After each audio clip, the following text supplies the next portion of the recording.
يوم لا ينفع مال ولا بنون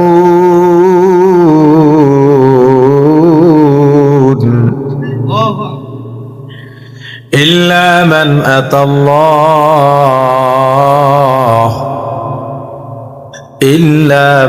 أتى الله بقلب سليم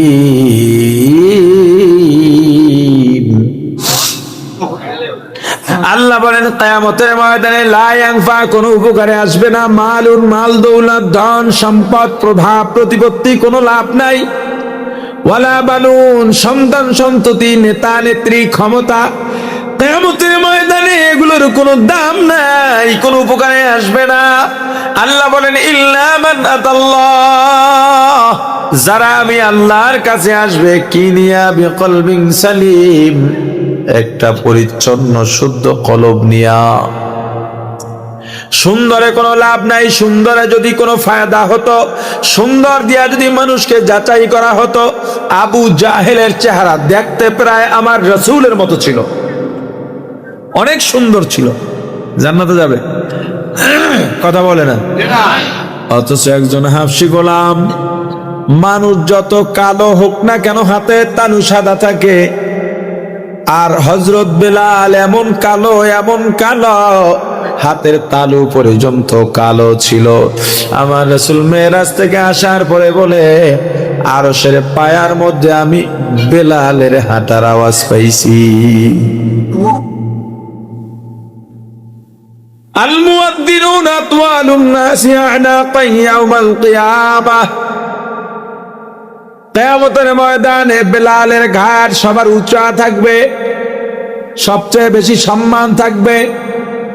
কাফেরদের শীর্ষস্থানীয় লিডারদের একটা প্রতিনিধি দল গিয়েছিল আমার রাসূলের কাছে, গিয়া বলে, মুহাম্মদ, আমরা আপনার সঙ্গে বুঝতে চাই, ধর্ম নিয়ে কথা বলবো, আপনার ধর্ম আপনি আমাদের বুঝাবেন, আমরা যদি বুঝতে পারি বুঝ নেব, না বুঝলে আপনি আমাদের ধর্ম মানবেন। তবে আমাদের মজলিসে বেলালের মতো দাস যদি থাকে, গোলাম যদি থাকে, আমাদের ইজ্জতের ব্যাপার, ওকে সরায়া দিতে হবে।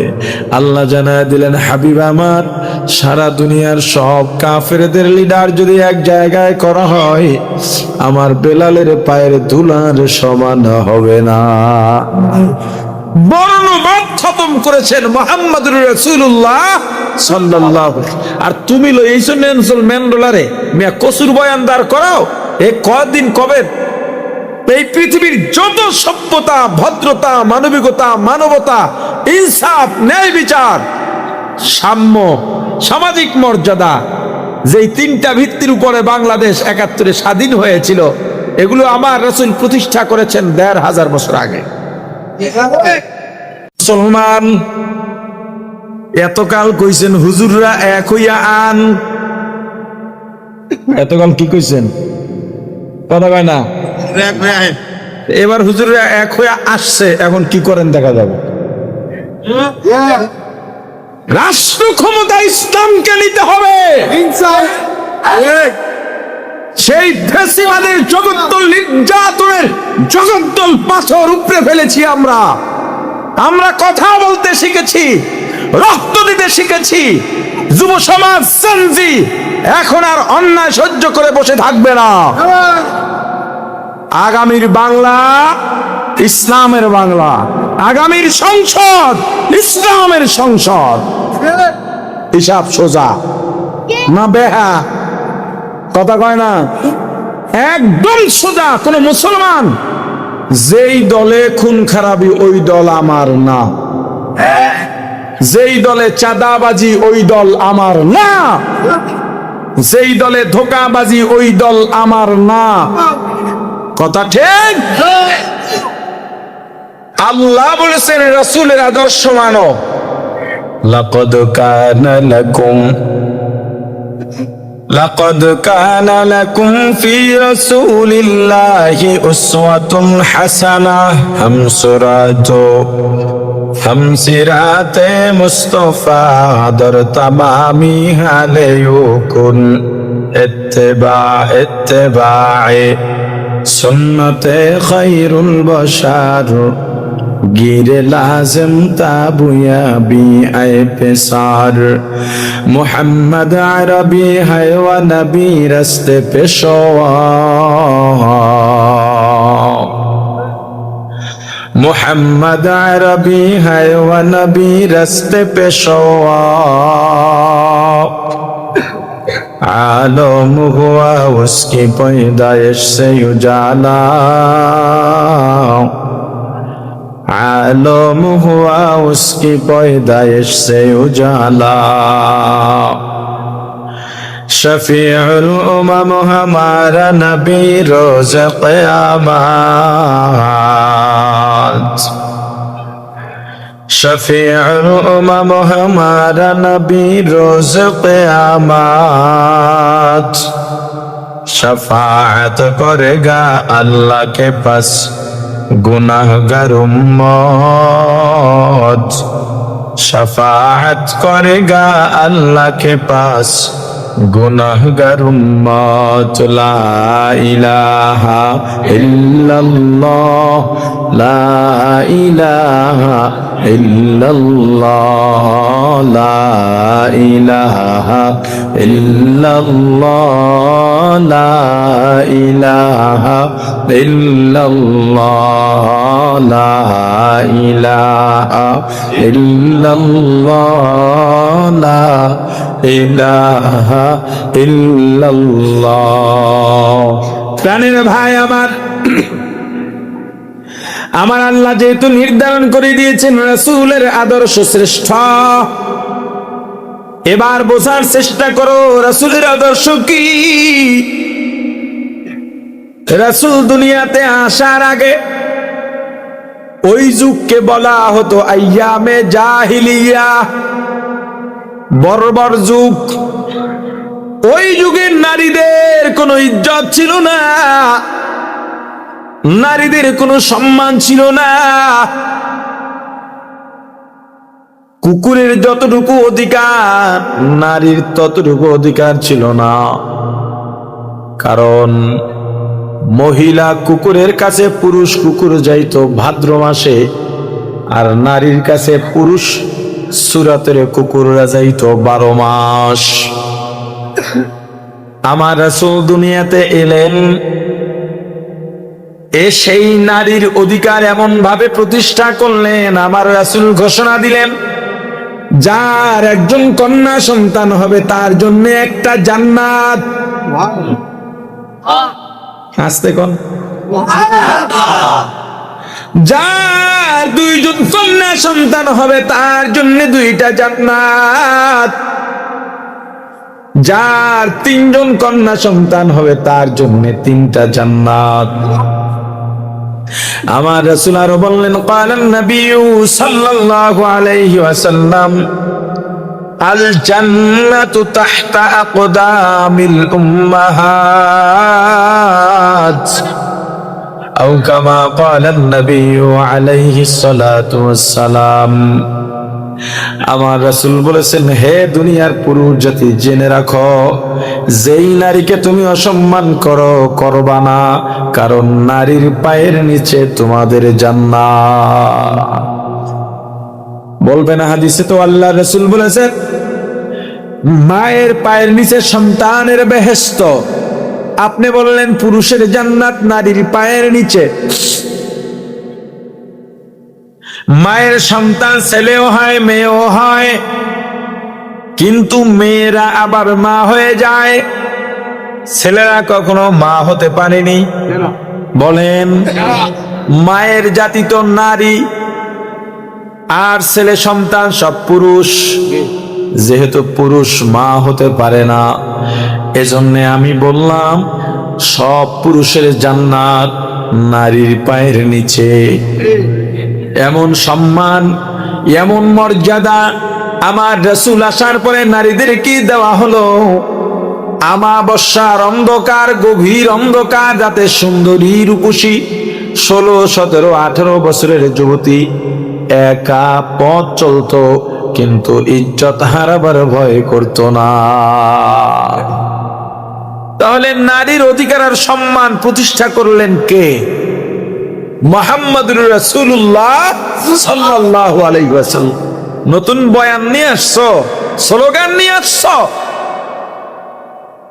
নারীর অধিকার দিতে চাও, বরং বর্তমানে যারা নারীর অধিকারের সম্মানের কথা বলে নারীদেরকে যত্রতত্র ব্যবহার করছে, ওরা মূলত সেই জাহিলি যুগ ফিরিয়ে আনতে চায় এবং নারী অধিকারের কথা বলে নারীকে সহজে সহজলভ্য বানাতে চায়, সহজে হাতের কাছে পেতে চায়, ভোগের সামগ্রী বানাতে চায়।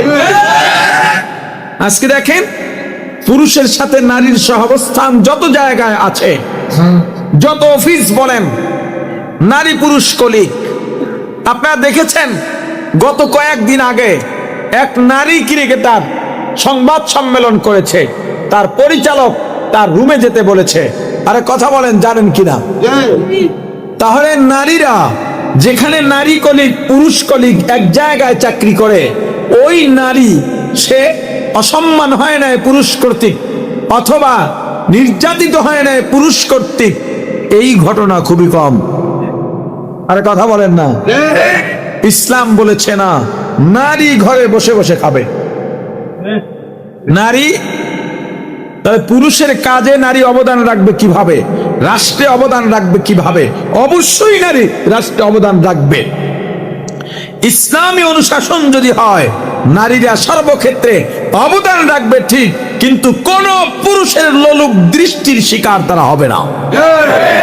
কারণ তাদের ফার্ম থাকবে সম্পূর্ণ আলাদা, তাদের ক্ষেত্র কাজের ক্ষেত্র থাকবে আলাদা, তাদের উপযুক্ত কাজ, যেই কাজ তাদের জন্য সহজ। সবচেয়ে নারীর বড় খেদমত হলো নিজের সন্তানকে মানুষ বানানো। সন্তানকে মানুষ বানাবে কে? কথা বলে না? প্রাণের ভাই আমার, সন্তানকে যে মানুষ বানাবে, মা লালন পালন করবেন মা।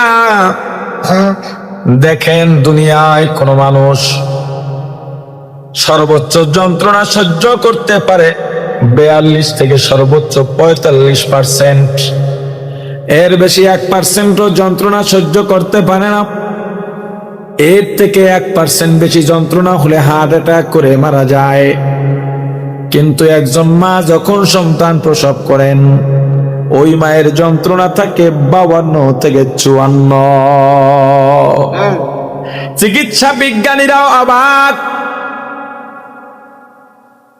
এত যন্ত্রণার পরে একজন মা বেঁচে থাকার কথা নয়, এরপরে একজন মা কিভাবে বেঁচে যান? আল্লাহ বলেন, হে দুনিয়ার মানুষ, ভালো করে জেনে রাখো, এটা কোনো মায়ের কারামতি নয়, এটা তার শরীরের শক্তি নয়।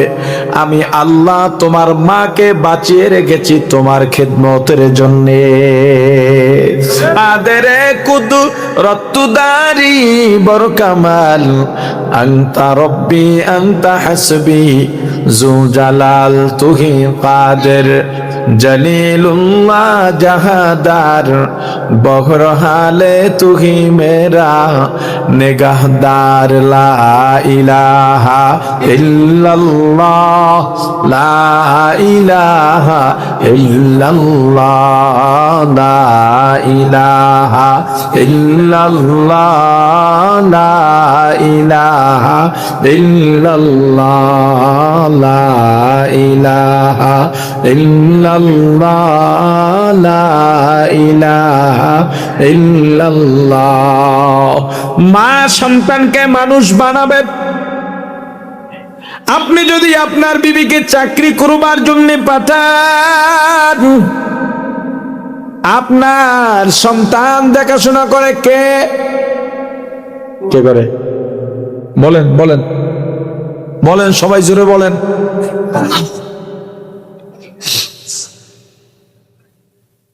কাজের বুয়া তোমার সন্তান লালন পালন করলে তোমার সন্তান তো কাজের বুয়ারই মতো হবে। হিসাব সোজা। নেপোলিয়ন কি বলছে?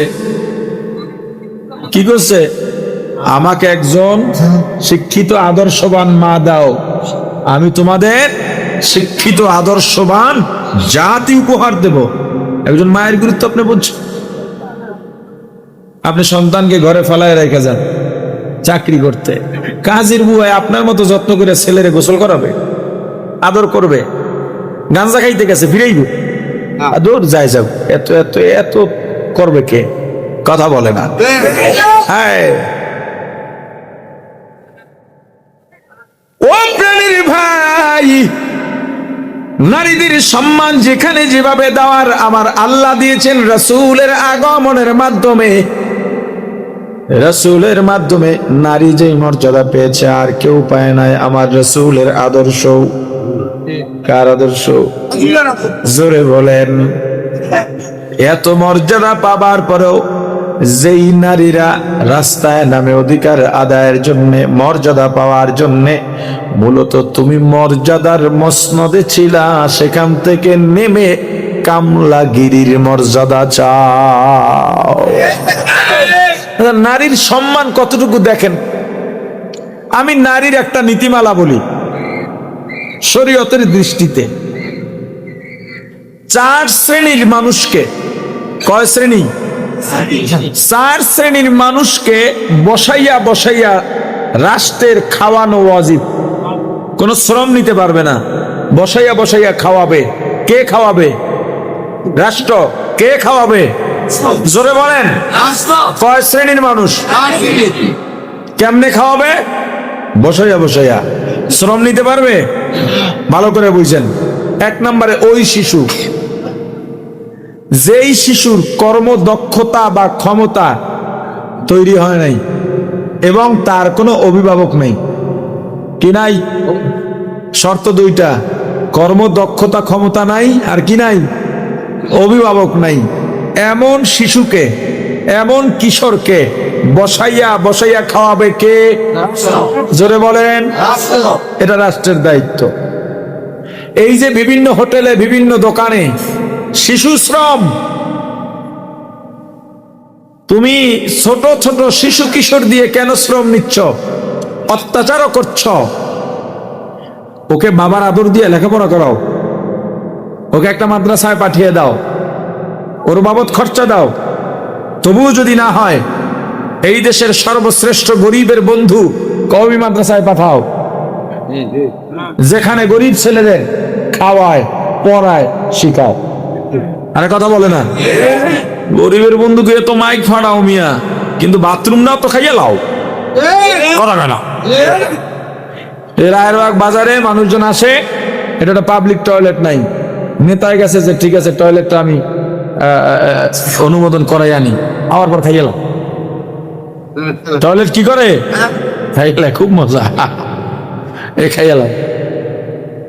গরিবের বন্ধু যদি এই বাংলাদেশে থাকে, কওমি মাদ্রাসা, হুজুরে খালি খয়রাত করে, দোকানে দোকানে যায়, 2টা দিয়ে কয় হুজুর আর আইয়ের না দিতে দিতে শেষ। বেটা তোর জীবনে যদি মিলাস অঙ্ক করস, এই 2টা মিলে তোর 1000 টাকা পর্যন্ত দানের অঙ্ক হয় নাই। আর যারা দেয় এরা কোনোদিন কয় না। এই যে হুজুররা যান, কিসের জন্য যান? এই এতিম ছেলেদের জন্য যান। হ্যাঁ। 2 নাম্বার, এমন বৃদ্ধ যার কর্মক্ষমতা হারিয়ে গেছে, কর্মক্ষমতা এবং কোনো অভিভাবক নাই, ছেলে নাই, মেয়ে নাই, কেউ খাওয়াচ্ছে না, এমন বৃদ্ধকে দিয়া শ্রম নেওয়া যাবে? আরে কথা বলেন, শ্রম নেওয়া যাবে? তাকে বসাইয়া বসাইয়া খাওয়াবে কে? রাষ্ট্র। বসাইয়া বসাইয়া খাওয়াবে কে? 3 নাম্বার, এমন পুরুষ হাত ভাঙা, প্রতিবন্ধী, চোখ নাই, পা শক্তি নাই, হাঁটতে পারে না, আছে না নাই? এমন প্রতিবন্ধী ব্যক্তিকে বিনা শ্রমে বসাইয়া বসাইয়া খাওয়াবে কে? এই 3টা শ্রেণী বললাম, এই 3টা শ্রেণীর মধ্যে নারী আছে? আরে কথা বলে না। আছে কি? 3 শ্রেণী কি? কথা বোঝেন না? সবাই বলেন, আমরা কি নারী নাকি পুরুষের মতো বলেন। এই 3 প্রকার কি? জোরে বলছিলাম কয় প্রকার? এই 3 প্রকার পুরুষের শর্ত কি? কর্মক্ষমতা নাই, অভিভাবক নেই। কর্মক্ষমতা মাথায় রেখেন, শিশু কর্মক্ষমতা তৈরি হয় নাই, বালেগ হয় নাই, বৃদ্ধ কর্মক্ষমতা হারিয়ে গেছে। তৃতীয় প্রতিবন্ধী, হাত পা দিয়ে কাজ করতে পারে না, মানে কর্মক্ষমতা নাই। 4 নাম্বার ওই নারী কর্মক্ষমতা আছে, বুঝেন, কর্মক্ষমতা আছে, হাত পাও ভালো, চোখেও দেখে, কোনো অভিভাবক নাই। নারীর ক্ষেত্রে শুধুমাত্র কি কিন্তু কর্মক্ষমতা, তবুও নারীকে দিয়া শ্রম নেওয়া যাবে, জোরে বলেন যাবে। তাকে বসায় বসায় খাওয়াবে কে? এই অধিকার নারীকে ইসলাম দিয়েছে। আর তুমি বাইরে নামাও কাম করতে রৌদের মধ্যে, হাইজলামি করো মিয়া। পল্টন ময়দানে ভাষণ দিছে, নারী পুরুষে সমান অধিকার চায়, নারী আর পুরুষের অধীনে থাকবে না, এখন থেকে নিজ পায়ে দাঁড়াবে, এতদিন অন্যের পায়ে দাঁড়িয়েছিল। বক্তব্য দিয়ে বাসায় গেছে, বিবি সাহেব বলতেছে তোমাদের মর্যাদা বাড়ায় দিছি। কেমনে? কালকের থেকে মাটি কাটতে নামবা, ইটা ভাঙবা। এটা আবার কেমন কথা? আমি মহিলা মানুষ, দুর্বল, তোমার খেদমত করি, তোমার ছেলে মেয়ে লালন পালন করি, রান্না বাড়া করি, এটাই তো আমার জন্য ভালো। আমি রোদের মধ্যে গিয়ে এই এত ভারী কাজ কেমনে করব? আল্লাহ তো আমাদেরকে নরম করেই বানাইছে। কয়দা বের বেড়াইস না ঘুমা। এই বক্তব্য দিয়া নোবেল পুরস্কার পাইলাম, সারা দুনিয়ায় নারী রাস্তায় নামাই ফেলাইলাম, আর আমার বউডারই কথা শুনাইতে পারলাম না। সকালবেলা ঘুম থেকে জাগছে, নাস্তা পানি করে শরীরটা ভাল লাগে না, ভাষণ দেওয়া তো সহজ না। সিরাজ ভাই স্টেজ যাও।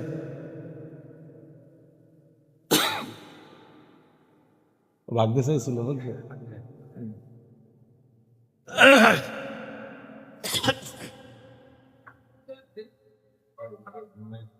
আপনাকে এই এলাকায় আমার বন্ধু বান্ধব দিয়ে সব ভরা, জোর করে করে কতটি বলে সব হইলে ফাঁকি বাজ উঠতে যাইতো না। ওই যে রওনা দিছিল বয়স, গেলি রাস্তা আটকে মাইর দেবেন, সব আমি বুঝবো।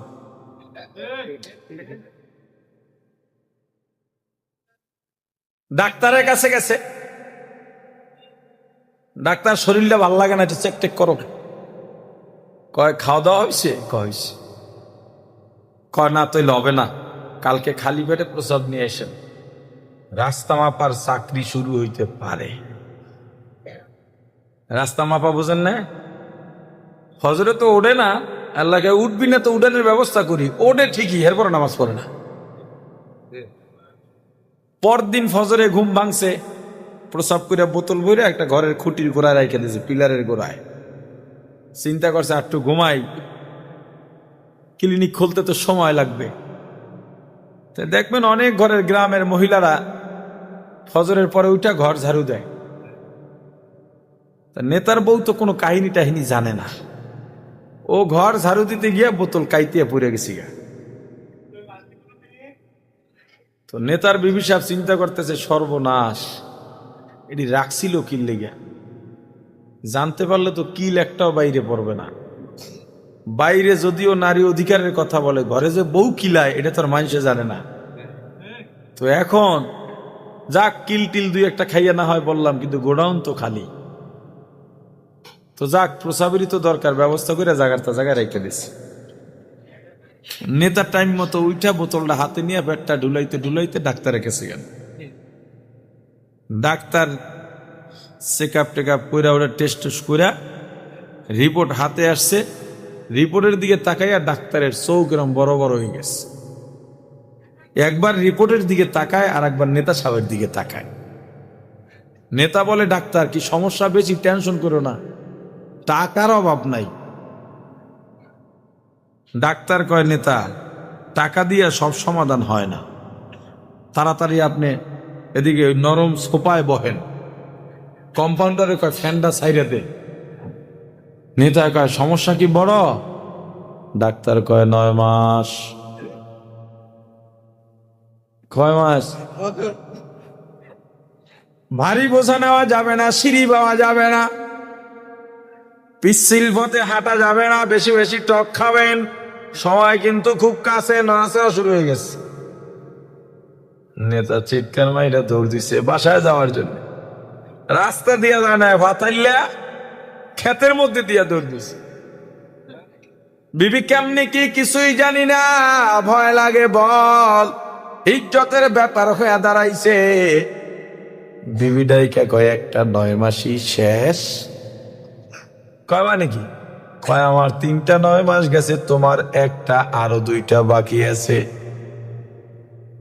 ভয় দেখায় না বলো।